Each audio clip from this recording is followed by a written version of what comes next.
Hey everybody, how's it going? Thanks for coming back to another episode of Roundtable Spaces from Mario Nafal. We're going to get this thing started in a few minutes. We've got an awesome guest for today, Citizen XYZ, doing some very cool and exciting things in the space. We're getting a couple more speakers up here, rotating a few around, and we will get this thing started in under 2 minutes. So just bear with us, and we've got an awesome spaces plan for today. I'm personally excited about this one, so hang tight, and we'll talk soon, everybody.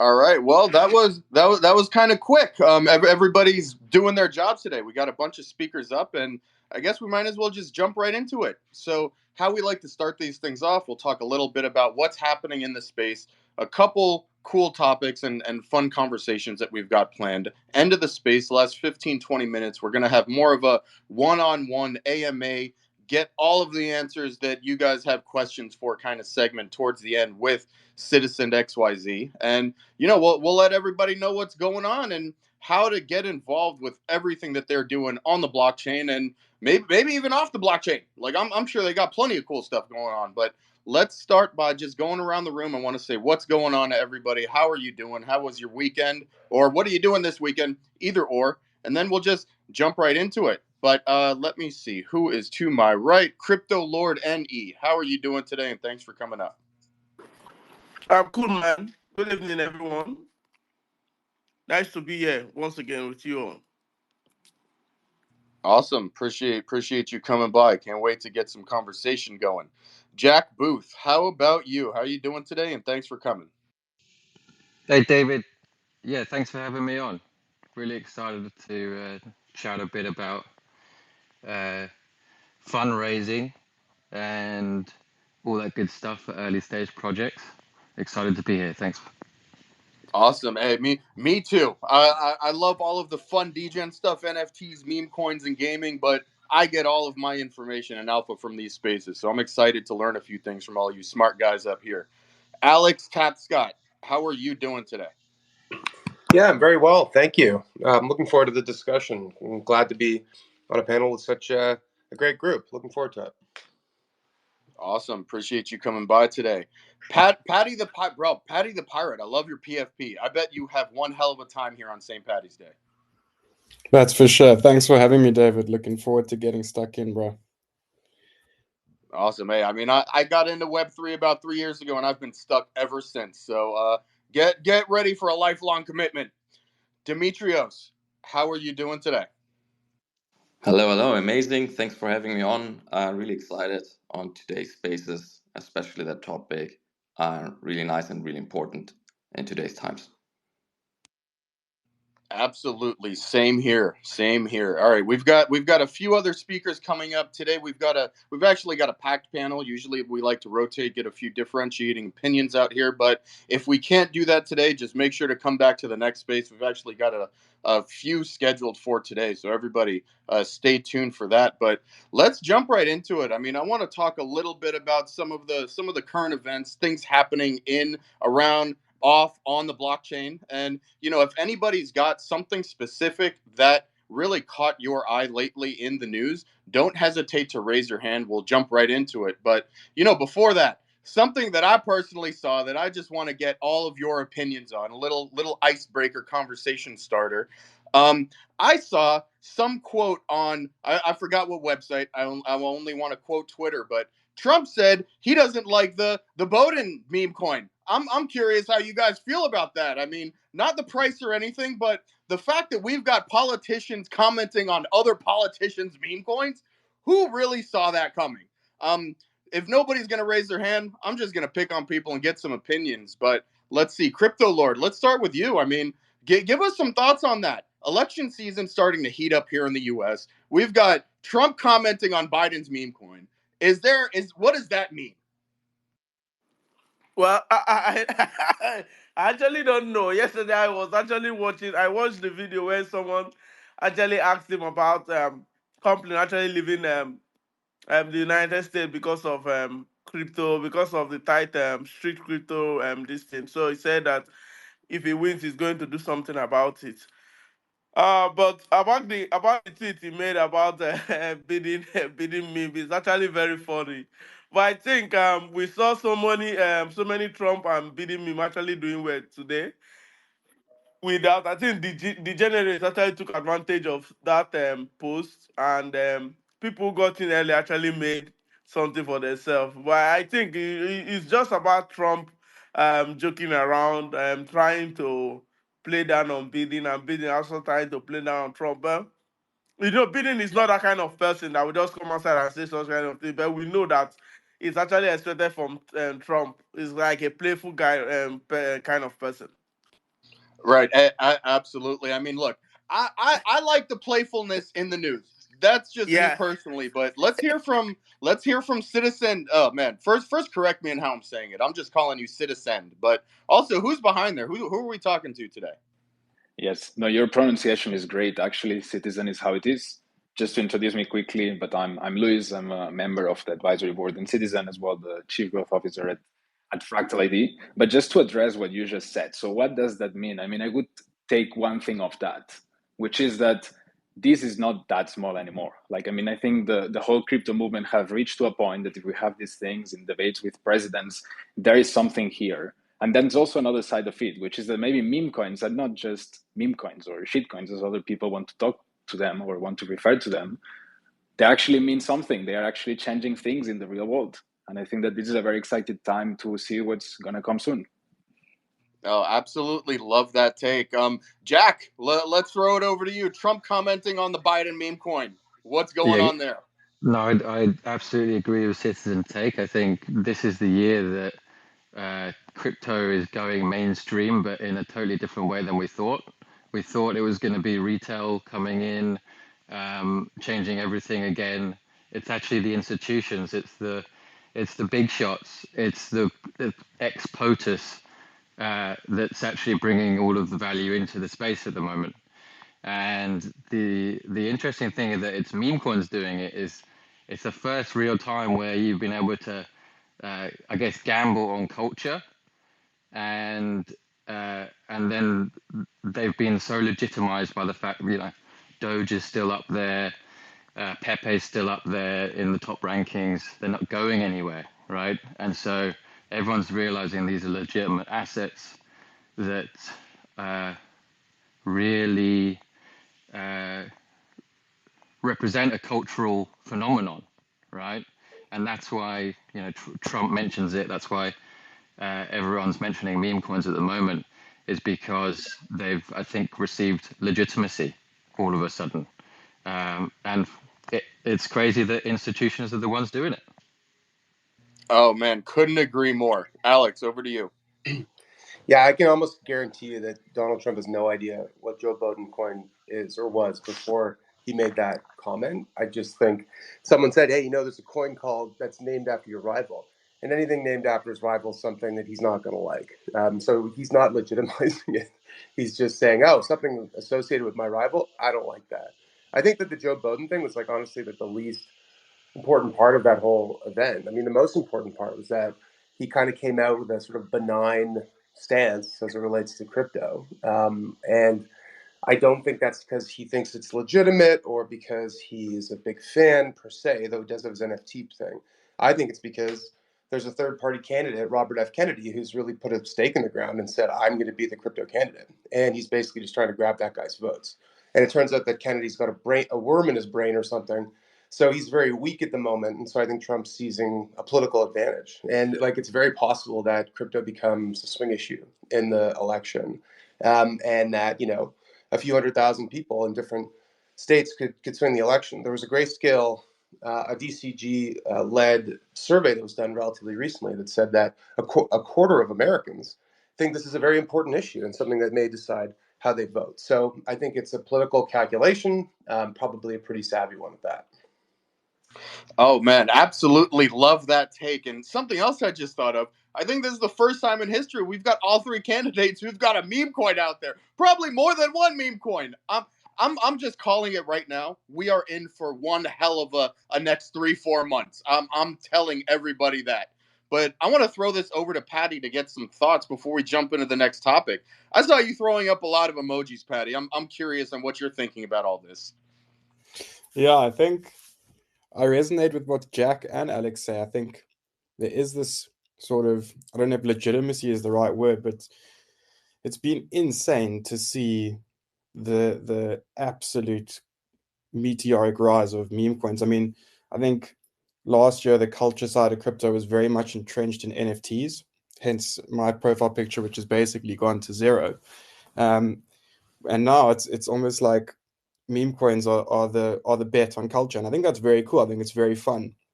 At the same time, I don't think that the bigger players are really legitimizing meme coins. I think it's quite the opposite. I think when most traditional guys look at meme coins, it's probably not the best look for the space. It's not what I believe. I have a lot of fun with meme coins and I enjoy them as much as the next guy. But I do think when non-crypto natives look in from the outside, they're definitely saying, "Oh, yeah, check these meme coins. It's crypto is such a scam." Um, so it's so interesting, and I can't wait to see how the cycle progresses. Whether we continue to see a meteoric rise in meme coins, or whether they sort of die off and something else takes their place. I think that's the best part about crypto. No one knows, and it keeps you on your feet, man. Oh man, absolutely banger take right there. And before we jump into the next topic, I just want to throw something else out there. I think someone who doesn't like meme coins in industry, I think it might be the gambling industry. I mean, look, we're tokenizing attention when it comes to meme coins. Who's the biggest loser there? Where are people putting their money to have fun? I don't know. I don't know. Dell Crypto. I think that's the right one. Dell Crypto. What are your thoughts? And then we're going to jump into the next topic. Yeah, Del Crypto. Sorry for spelling things wrong. Little story there, but that's not important. I think that what is important is, um, so we have comments being made by the president, right? Uh, and they're broad comments. He's making comments towards crypto. Now, there's a definition for crypto that these politicians have that does not align with ours in the space. Ours is broader, it's more inclusive. I promise when they say crypto, they don't include meme coins within their definition. And so, them speaking about it, them bringing it to spotlight, to me, this just shows a path to them bringing their definition of what crypto is into legitimacy and having that include regulation to change our space's definition of what crypto is. So I guess my true narrative here is when I see the past and possible future president up on the stage and I see all these political pundits and I see the political media just constantly having crypto as a narrative. To me, I see a path to the end, the potential end of our meme coin culture as we know it, with the risk and the rugs and all the negatives. I see a potential end to that through regulation. And, that comes with positives and negatives as well. Oh, I absolutely love that take. I mean, it's great to have a differentiating set of opinions up here. That's what really brings out the conversation. I saw Beat, a new speaker we just brought up. I saw some thumbs down, and just as full disclosure, one of my alter egos is a Milady, and we would like to keep this a little bit above the Milady sense of humor, the kind of space it is. But I would love to hear some takes from you. Cheers to that. So two things. One, I think it's interesting what you said, Dell, and I put my thumbs down until you brought up regulation, right? And that opens up another ball of wax. But before we even get into that, right, we have to think of meme coins. Everybody has to keep in mind, like, Bitcoin was a meme coin. And if you are a Bitcoin purist, every coin is a meme coin, period, other than Bitcoin. Then when we look at the broader ecosystem, right, we see these meme coins. I don't think we're going to see a significant rise. I don't think they're going to disappear. I think they are just part of the ecosystem now. And I think that we are actually going to see NFT collections start to thrive again once they figure out a way to incorporate the meme coins into the collection. And again, it goes back to what Del said. It all has to play into how regulation factors into the ecosystem. So it brings up just one more point, is that I think for the first time ever, I think it's an interesting narrative for people to vote with their ledger as opposed to voting with their sentiment, their morals, their their colors, red or blue, their Democratic or Republican alliance. To me, if we vote with our ledger, vote for people that are pro blockchain, it gives us the best opportunity to get really brilliant people into decision making positions in Washington, D.C. And I from that like that. point, the I like narrative that of a lot. everything begins to change. If Oh, I could just do a quick reply to his comments, I just want to go say for it, Del. I love the vote with your ledger comment, and I would just extend it to vote with your fiat. And by that, I mean take your fiat, force their hand. Force the hand of the politicians, the system, the banks. Force regulation upon them. Force them to make regulation that is for us. And how do we do it? Vote with your fiat. Put your fiat on the blockchain. Force their hand. But beyond that, I would say that in response to my comments, you're right. It's regulation that's going to steer the hand. And the truth is, as we stand right now, for the meme coin culture, for memes, both future and present, regulation has a wild, wild west open party. Right now, as we stand, the party is on. Regulation is open and welcoming. We see that throughout the market.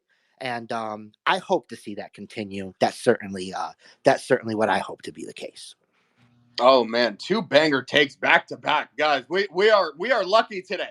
If you're enjoying that, drop a comment in the bottom right, retweet the space, tell everybody that we are actually making this kind of conversation, politics, meme coins, and all of the boring stuff. We're making it fun.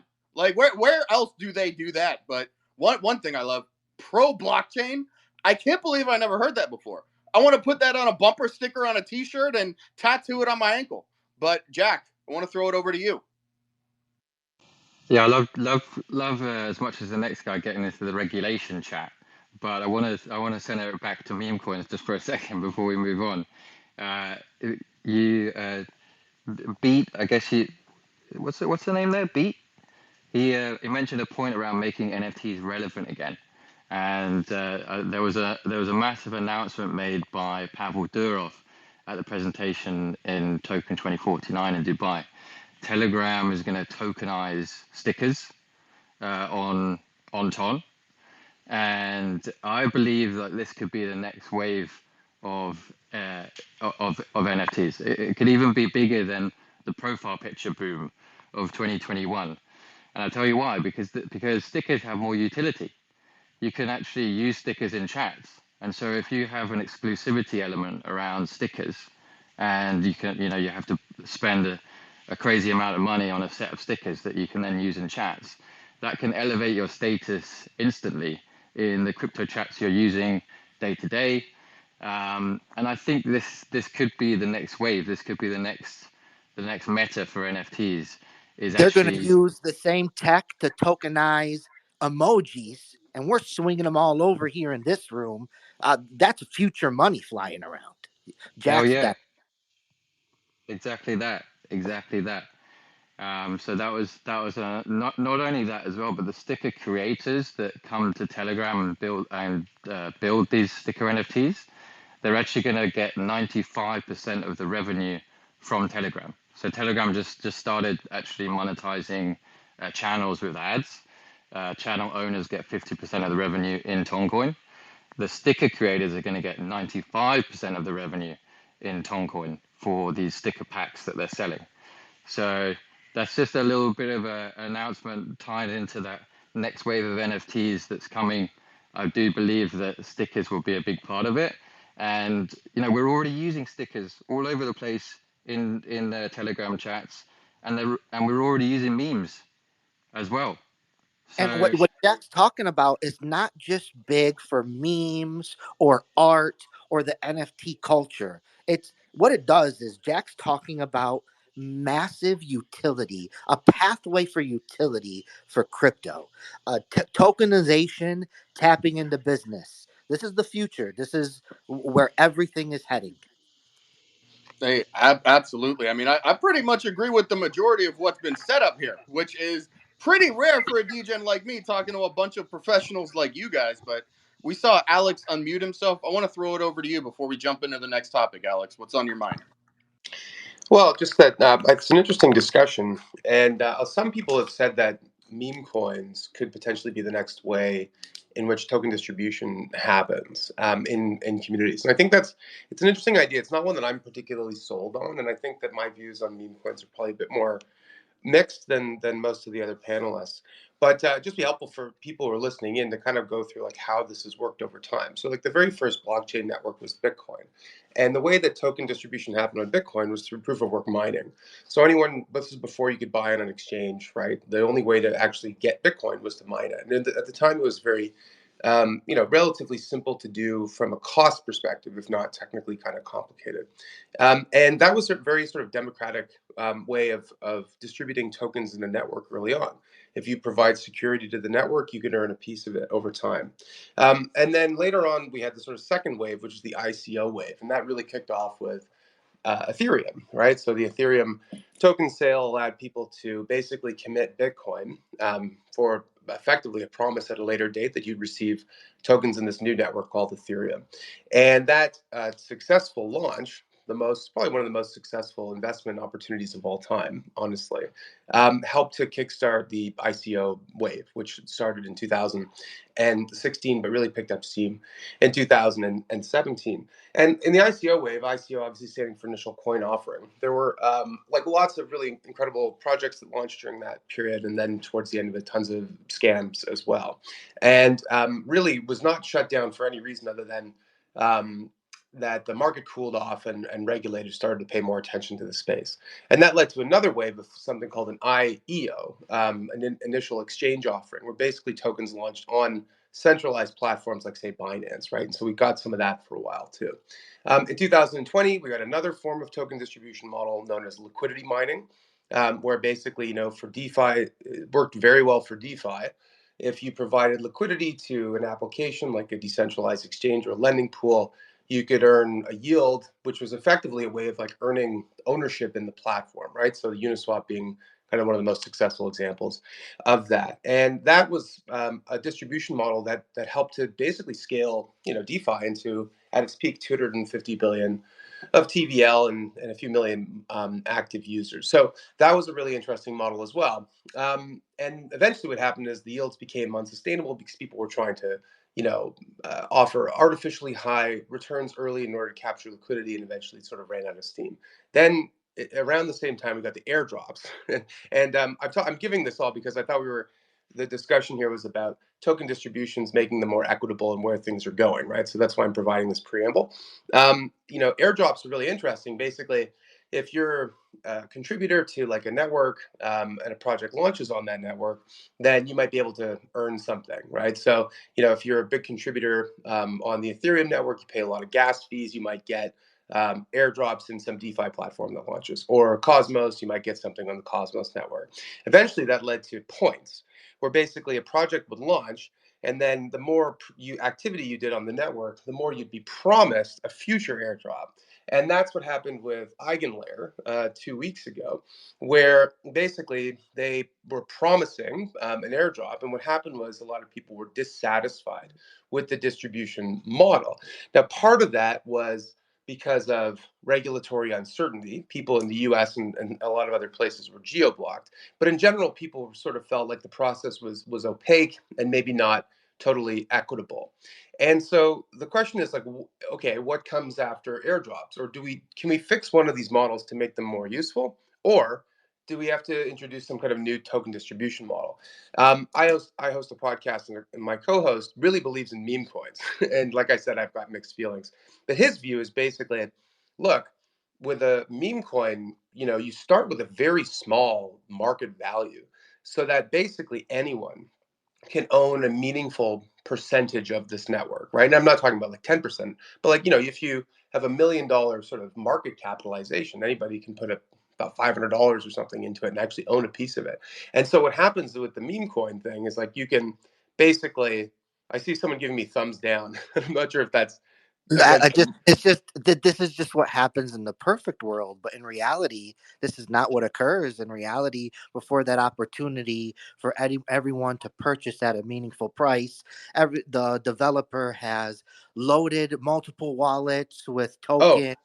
I mean, I I'm agree with just you. Sorry, like I'm Dell. Like I actually agree with you. So this is like the hypothetical, right, of like how a meme coin could work, right? Is that you create gotcha. a Sorry you to build interrupt. something, you launch a.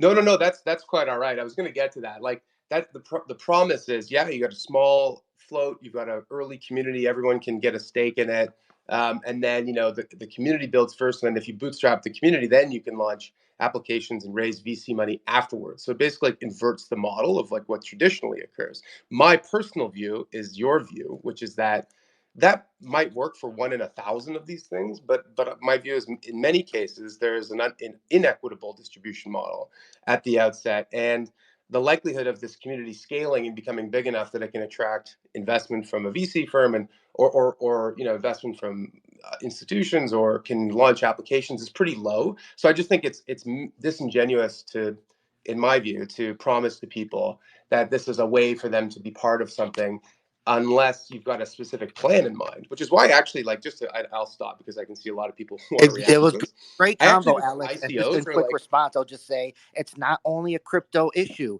We see inequitable distribution in almost every market. We see it in the stock market. We see it in the real estate market. We see it with cars. We see it with clothes. It continues everywhere. It's really a worldwide issue, and it's a part of so many struggles that the world has today. It's a big yeah, problem. Oh well, yeah, and I'll stop in a second, David. But I just wanted to say that I actually think that like ICOs, like the idea that you launch a project and it's basically like venture capital for everyone. And if you can give everybody an opportunity to invest into something at an early stage, then that to me is a good starting point. Now, there's lots of implementation challenges to that. How do you ensure that the project is making statements that are factual, or that it's not going to, have a rug pull, whatever? Like, there's all these issues. But like, I actually think that the idea of selling something to people, willing buyers at a price set by the market, is actually like kind of one of the best models that we have. The problem there is not a technology problem. It's I think as people have alluded to on this, it's a regulation problem.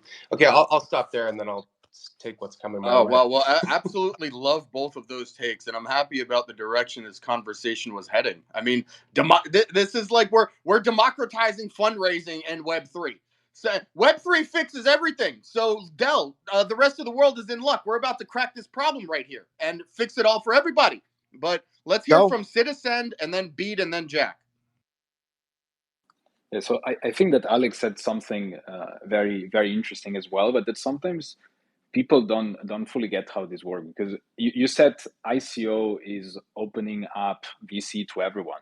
But the thing is that an ICO, when a project is able to do an ICO in the market nowadays, to get the support that you need from community, to get the product built, to be able to launch a token, to make sure that you can deliver every month on the promises that you have, you already need funds to do that. You already need a lot of funds in order to get to that point for most projects. And if we look at the earlier stages in Web3 or in crypto, it's where especially it gets interesting. If we look, just to drop some data, in the last 6 months, the number of total capital that has been invested, mostly by VCs, into seed rounds, it has stayed the same. So it has stayed more or less stagnant. The market picked up. The amount invested by VCs in early stages, it kind of stayed the same. But if we look at the number of rounds that closed, it multiplied by 3.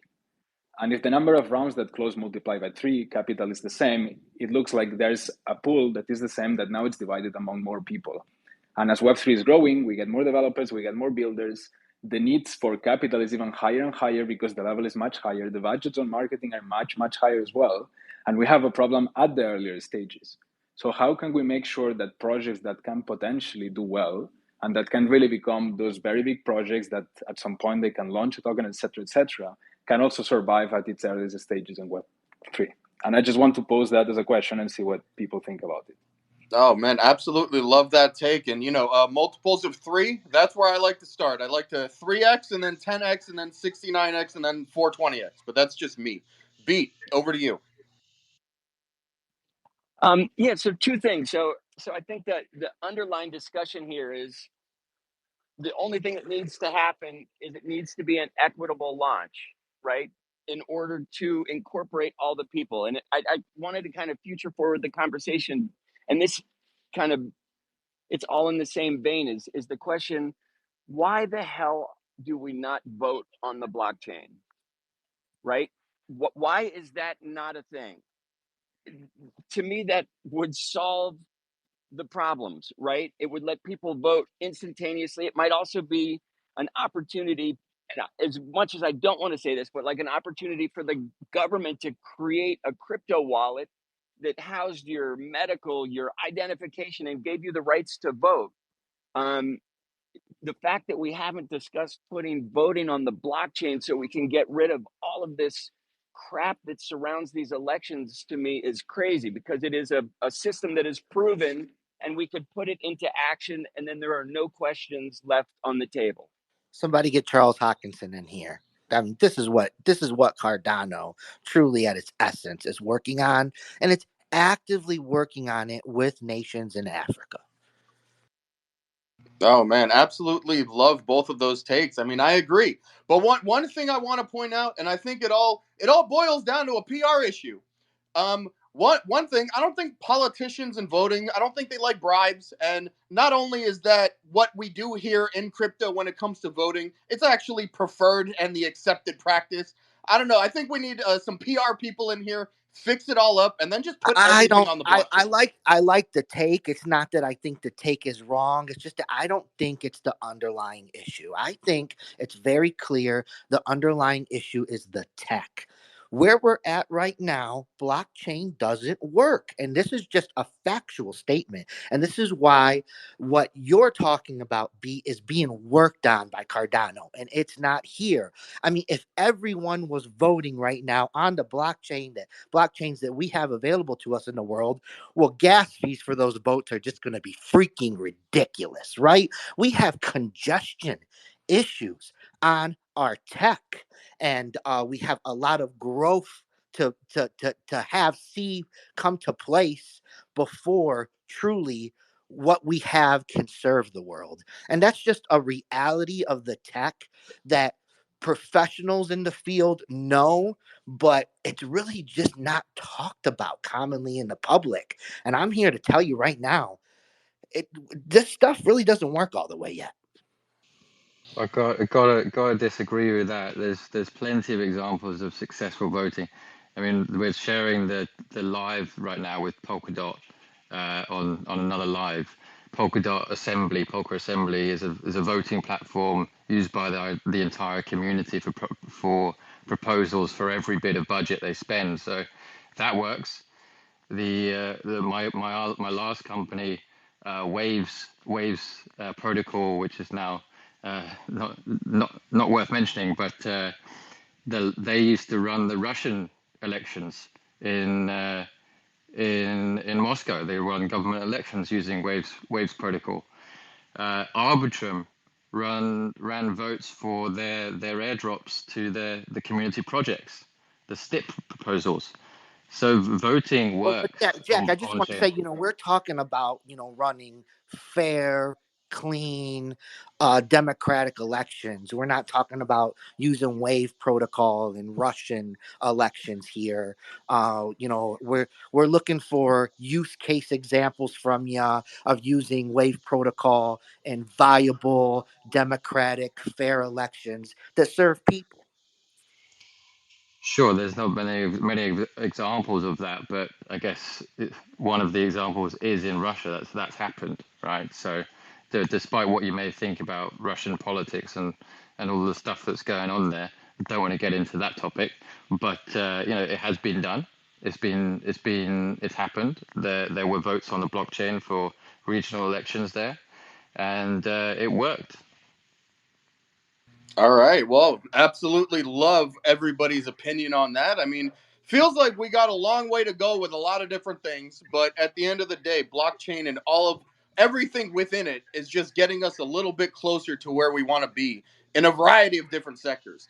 We've got about 5 minutes before we're going to dive right into it with Citizen. And, before that, like we've talked about where we need to be, certain changes we need to make. Like, is there a lack of any of these like high quality launch pads or anything like that? Like, is there something missing when it comes to that? We've got the meme coins doing their fair launch, and who knows what goes on behind there. And then we've got the companies who are raising money and just doing it completely different ways. I want to throw it over to Citizen, and then we'll go over to Jack.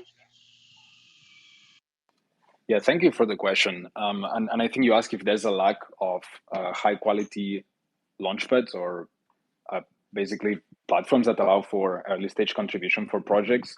I think that the answer is yes, because we saw already, or I mentioned before, there's a gap in the market. There's more capital, and that capital needs to come on chain.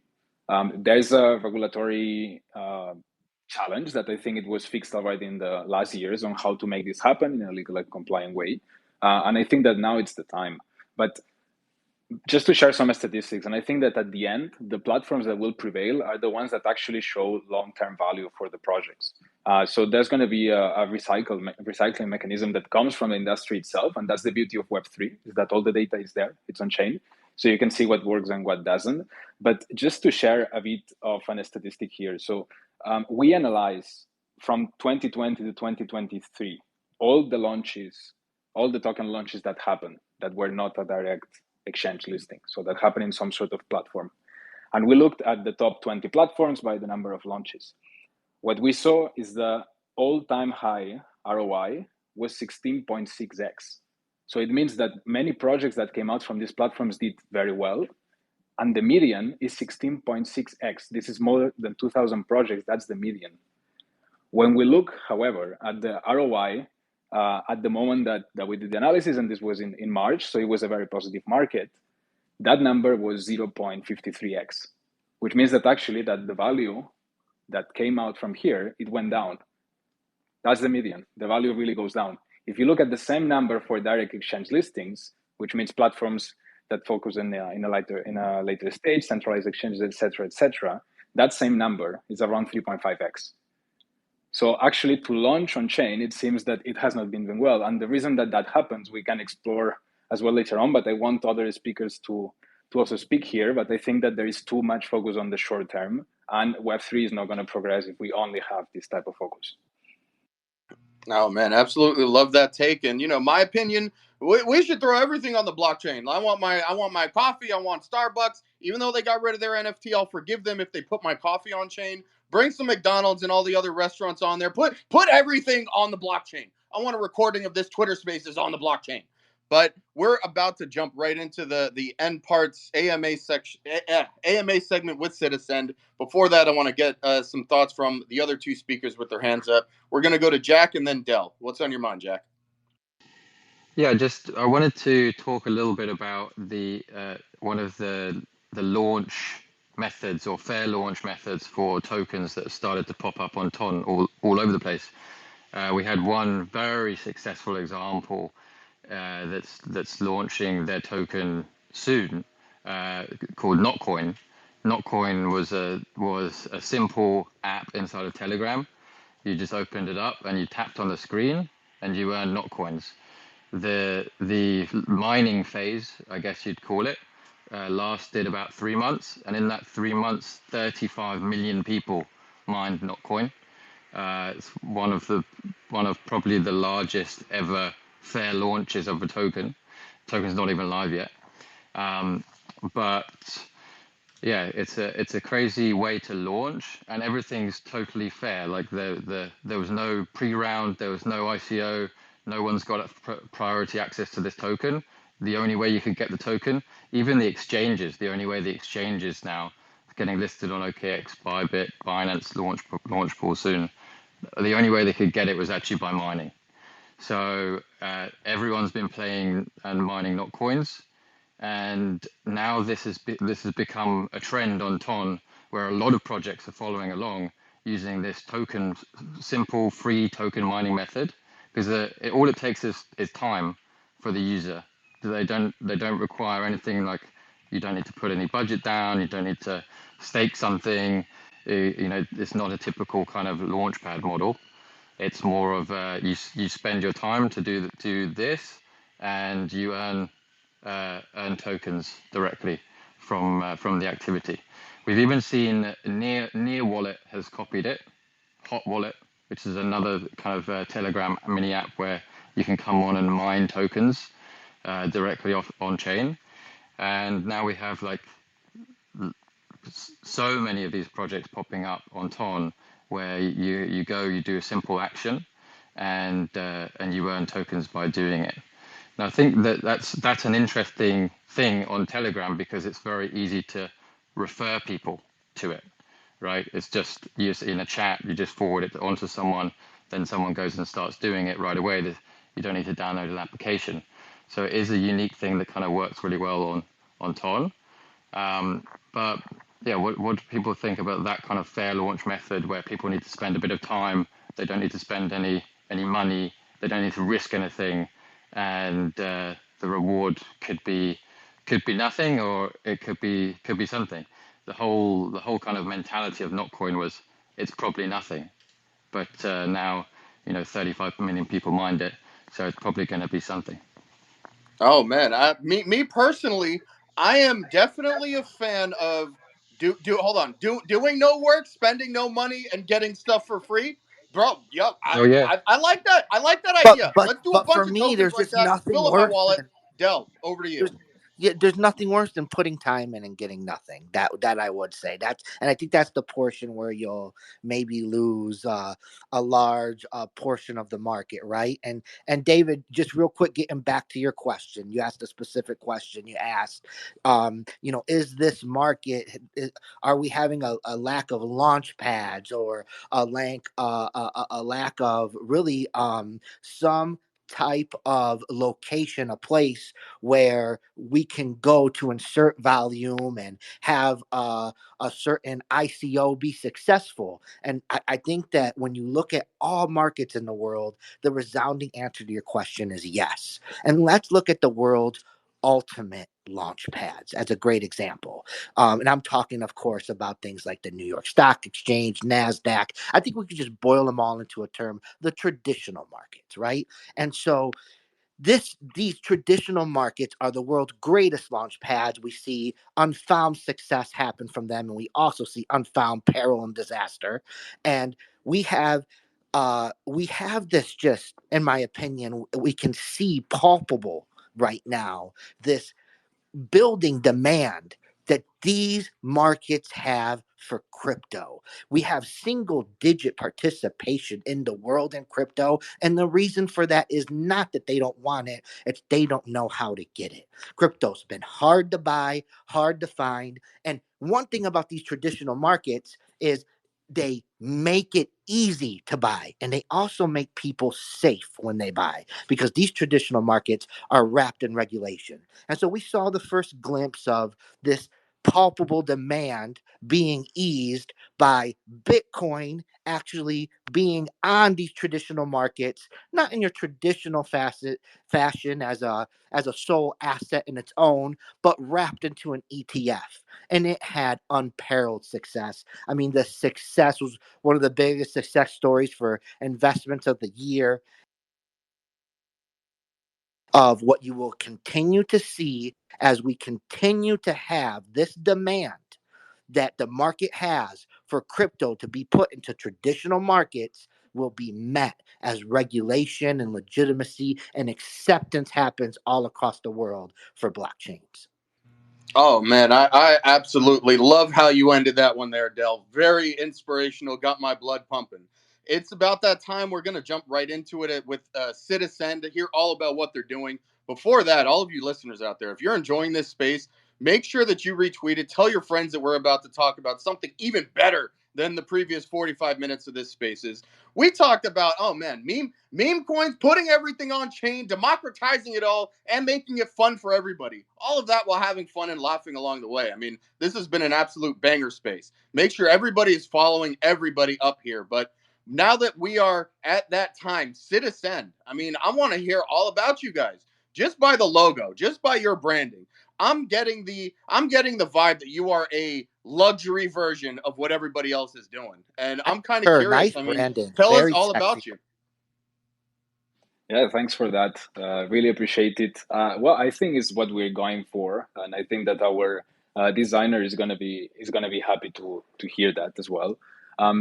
Yeah, it has been a great spaces so far. I think what's amazing is that we talk about 20 different topics, but at the end of the day, the conversation always comes to the same, which is how do we take this space? How do we make it succeed? And I think it starts by backing the founders that can change that world. And we get into a moment where we also have like fully fledged systems that work on an ongoing basis.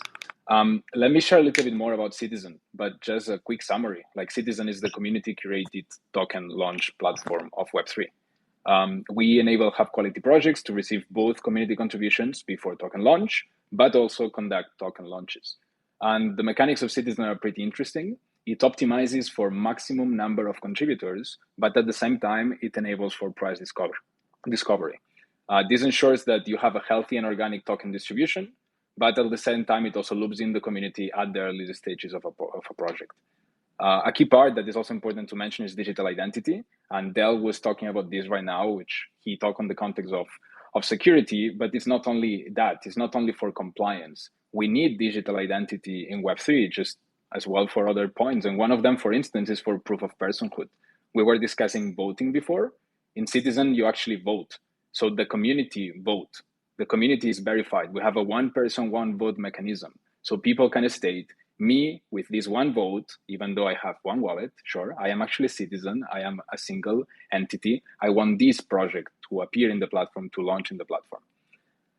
Just a little bit of closing remarks, but today I'm very excited actually, because Citizen has a big community event that is starting tomorrow. This is the first time that the community will be able to contribute to Citizen. So if anyone wants to learn more about this, follow Citizen socials, and I believe that someone in the team will also pin a tweet in this space. Before I stop talking, if anyone wants to contribute, I just want to also highlight that this is a project that we have been doing together with several backers and several building partners. So there's Fractal ID, there's Outlier Ventures, we have Dimi as well in this call. We have David from Arbitrum, we have Roberto from Subvisual that have been great into the development. I also hope that they have a chance to speak, because they definitely have a lot of interesting things to say. And yeah, with that, I leave it back to you, David.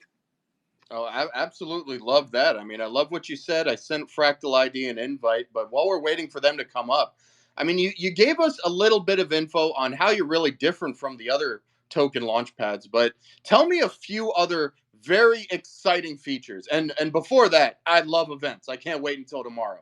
But tell us that.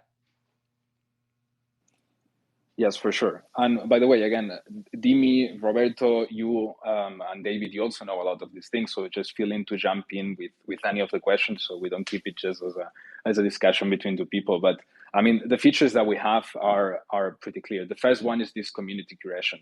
This can really change how projects get community contributions in Web3, how projects launch tokens in Web3, and basically what backs that up.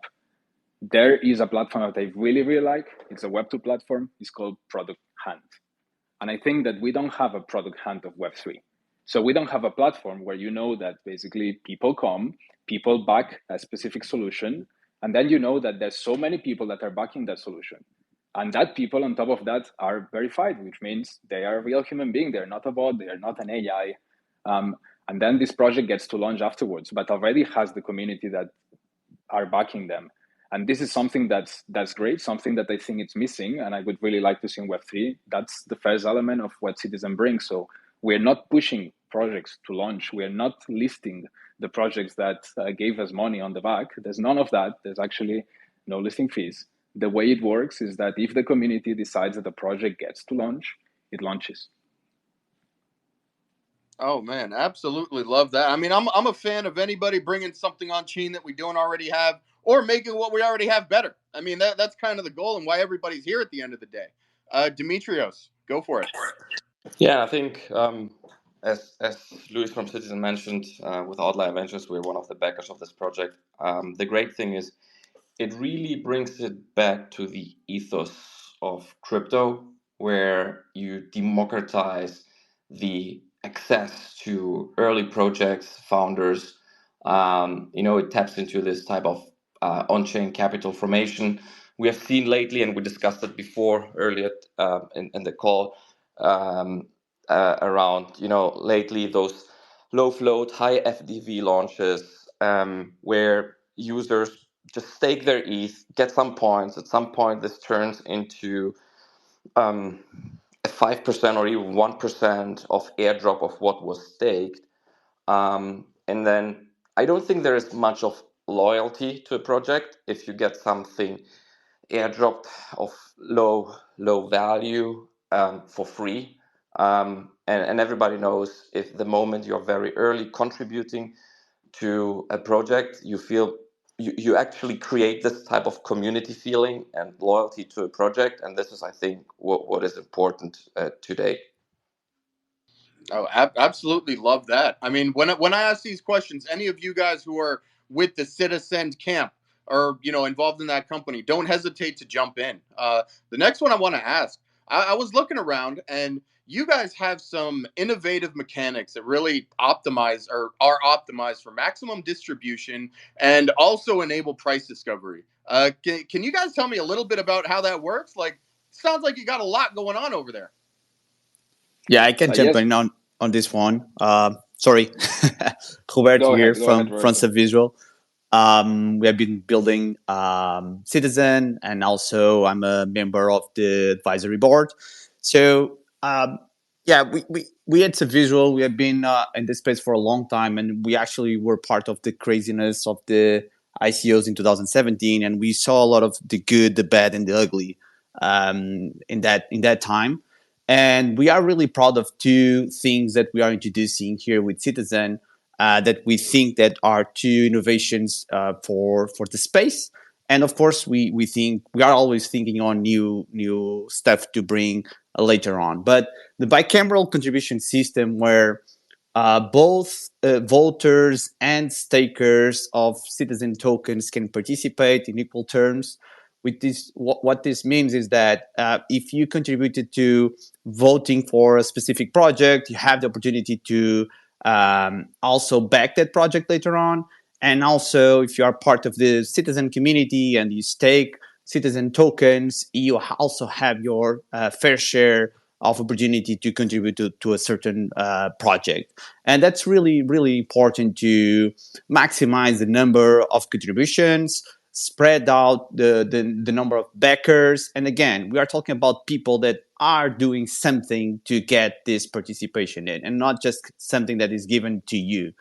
The other one is the rising tide mechanism. And I really recommend that people pass by our website to get like the details of it. But in a nutshell, it's basically a system that tries to optimize what each person can contribute to in a certain project by defining three main parameters, like the token supply, the minimum target, and the maximum target for the raise. And yeah, with this, we hope that we make it fair and also simple for a lot of people to contribute to the projects that go through the Citizen platform. And it also helps new projects raise money from the community and the community that is invested in the project. Oh, absolutely love that. And I mean, yeah, we have to make it fair for everybody. I want it to be a little bit more fair for me, and then but fair for everybody at the end of the day. Something else. I mean, one thing I love to hear from all of the founders, anybody working at a company, I personally love to hear about the different challenges that have been overcome. I mean, I'm bullish on resilience. When we see founders and companies in this space just continue to, get over the speed bumps, hop over the hurdles, that's impressive. I mean, I want to hear about the challenges that you guys have faced when it comes to Well, let's democratizing fundraising. That's what it sounds like. That's what you're calling it. What challenges have you guys faced with that? Yeah, I think that's a very good question, and it's one of these things that are easier said than done. And it goes from storytelling to story doing as well, which is really what we're trying to do. Like, to democratize access to capital, first of all, you need to democratize access to your capital. And that's something that we are also doing for in Citizen, which means that we didn't go the way to get very big VCs to invest into this solution. We actually tried to stay as lean as possible. We open everything to the community to come in as well as soon as possible. And we actually have more than 50% of the tokens that are distributed to the community with a very large pools and rounds where people can join. I said that this is easy to say because it looks good. It looks, hey, now we, the people, we're going to come here, we're going to make this happen. But at the same time, then you need to make that happen. You need large numbers of people that believe in this vision, that come to you, that actually are attracted by this. So I think that that's one of the main challenges ahead. Oh, absolutely love that. I mean, look, I am bullish on resilience. Love hearing what you just mentioned there. And something else I'm bullish on we're in Web3 incentivization. Some people just want to make sure that the incentivization is actually, a little bit equal. Like, since you guys are going to be working with communities and potentially with the projects, that seems like a balancing act right there that you're needing to do. I mean, how do you guys do that? How do you balance the incentives between projects and the community? I mean, that's exactly what it is when you create a very open marketplace, like crypto is in general, but especially in Citizen. It's very easy to list. You can put all the data that you want. You can say, hey, this is what I'm going for. You can say, I'm going for trying to actually raise this round. It has a certain valuation that's very high, etc., etc. You cannot push that to the people, right? People are going to assess that. They are going to look at other projects, and then they have their single vote, and they are going to choose one project that it has everything working out. So it's not the one that is more greedy, it's not the one that does the most marketing, it's the one that people really see after doing their own research. That's the right one to back, and therefore the right one to launch. So I think that that's a very strong incentive there in the platform, where you just have an open marketplace without any sort of push or manipulation. I absolutely love that. And, like I said before, a little bit more fair for me, but fair for everybody else. That's what we're aiming for out here in Web3. Something else, I mean, one major issue that I've seen in this space time and time again is when it comes to post launch for a lot of projects. Like, a lot of the launch pads, a lot of the blockchains, a lot of advisors, a lot of everybody, they will tell you one thing before launch, one thing before this major event, and then afterwards, it's a completely different story. I'm curious if there is any sort of support that you guys offer post launch. Like, what happens afterwards when you work with or partner with Citizen?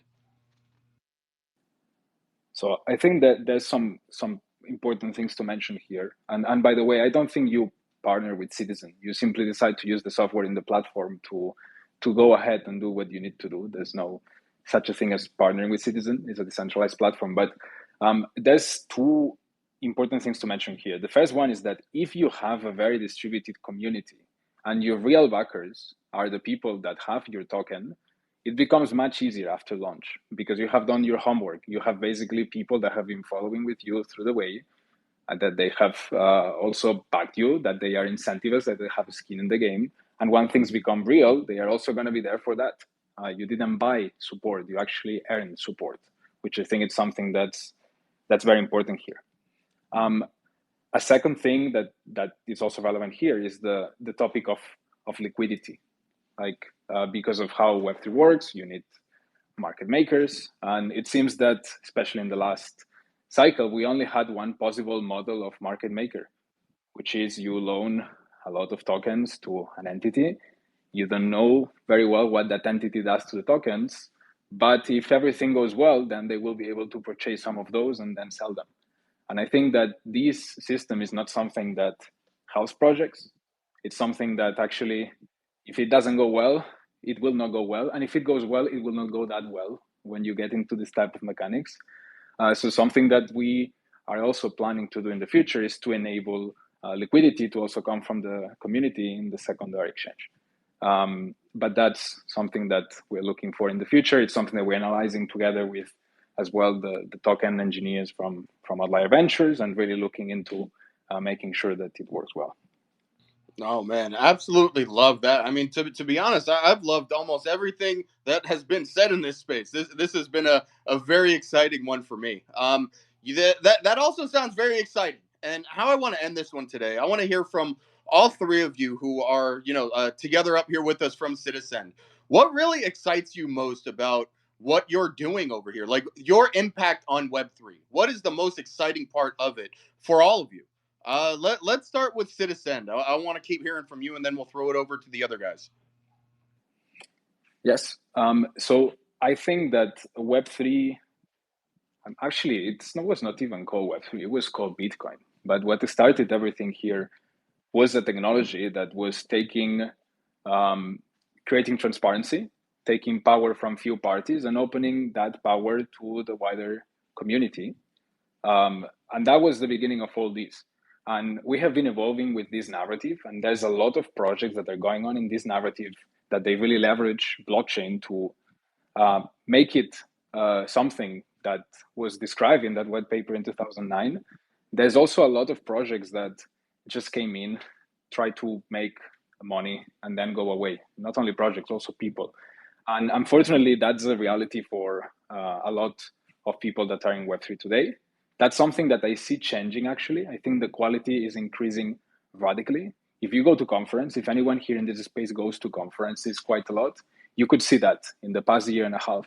Just the amount, the quality of the people, the quality of everything that is said, the quality of the conferences, it increased a lot. And I think that we're going in the right way. And I think the Citizen is exactly that. There's something that doesn't work that well in Web3 right now, which is how to open community contributions. How do we really make tokens sustainable in the long term? And that's something that we are focusing on. So I'm really looking forward to see how it goes, and hopefully open on-chain capital contributions for everyone. No, absolutely love that. Sounds very exciting. What about you, Demetrius? What's the most exciting part about what you guys are doing here?